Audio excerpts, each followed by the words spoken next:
tell me a little bit about on the biofuels side of things. Tell me a little bit about the products you're developing and what you're doing in that sector. Okay, so our focus is building a seed business to serve the future cellulosics industry. So we're talking about second-generation biofuels. These are low-carbon, sustainable biofuel products. They'll be produced from low-carbon biomass. And our focus is a crop called miscanthus. Miscanthus is a perennial grass, so it can grow to 12 to 13 feet high. It can produce very high yields per acre, which is absolutely critical.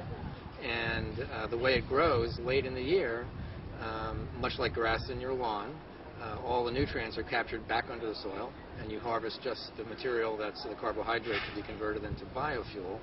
And so the next year, fertilizer is not necessary. So it's a highly sustainable production system.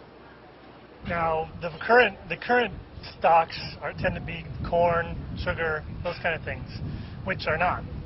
Yeah, I mean, I think it's a subtle discussion about how sustainable corn is versus sugarcane versus sugar. I mean, sugarcane in Brazil is a fairly sustainable system, actually.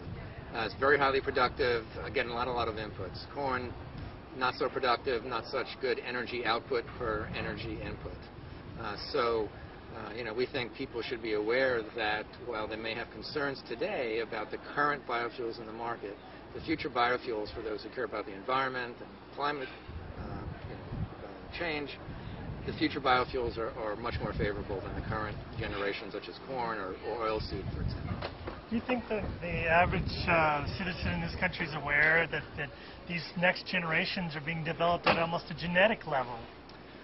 You guys are doing a lot of work in genetics and how to make these things grow better and faster and all the rest. Yeah, I mean, I think we've seen biotechnology applied to agriculture for over a decade now. It's an extraordinarily safe technology.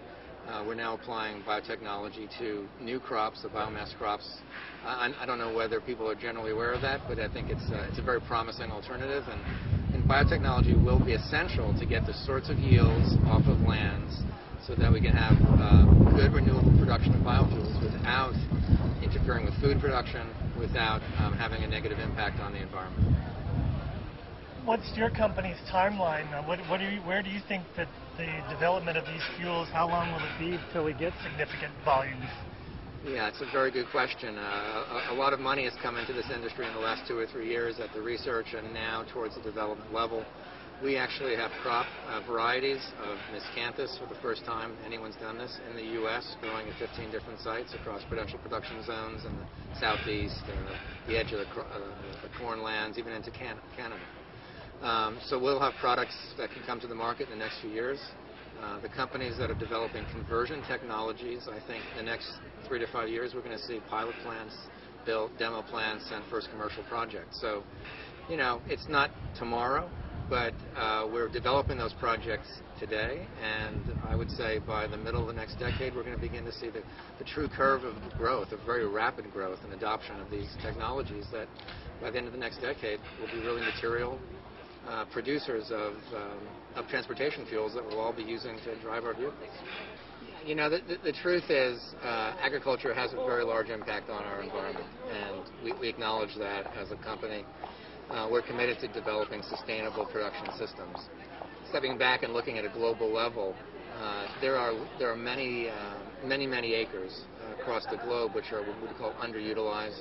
There are idled agricultural lands for many reasons when the cost of food was so low that it wasn't valuable to produce on certain acreages. So, and the final piece of the puzzle is that the genomics revolution, biotechnology, we have an opportunity to increase yields at a very rapid rate over the next 10 to 15 years.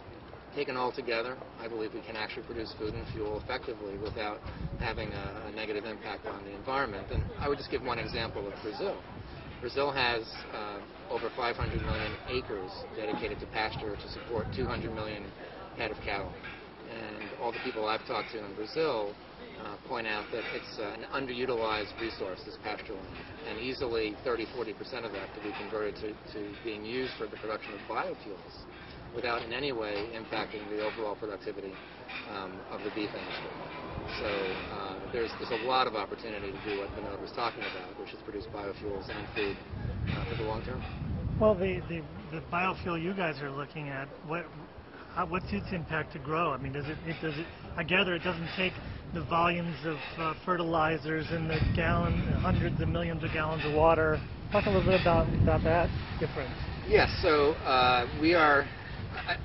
If you analyze how to produce low-carbon biofuels sustainably, the critical issue is to capture light effectively as the longest period of time of the year, and to use minimum inputs. And so we're working with the crop miscanthus. It's a perennial grass, and it's what's called a C4 grass. C4 is a type of metabolism that's very efficient in high light and warm conditions and low water. So fundamentally, this crop can be grown in a way that all the nitrogen used as part of the machinery to capture light at the end of the year can be recaptured underground. We harvest only the part of the plant that's useful to convert into a biofuel. And then that nitrogen is available in the following year rather than having to bring new nitrogen into the field. And so the sustainability from an input standpoint in these perennial crops is dramatically better than virtually any annual crop today. Thanks for that.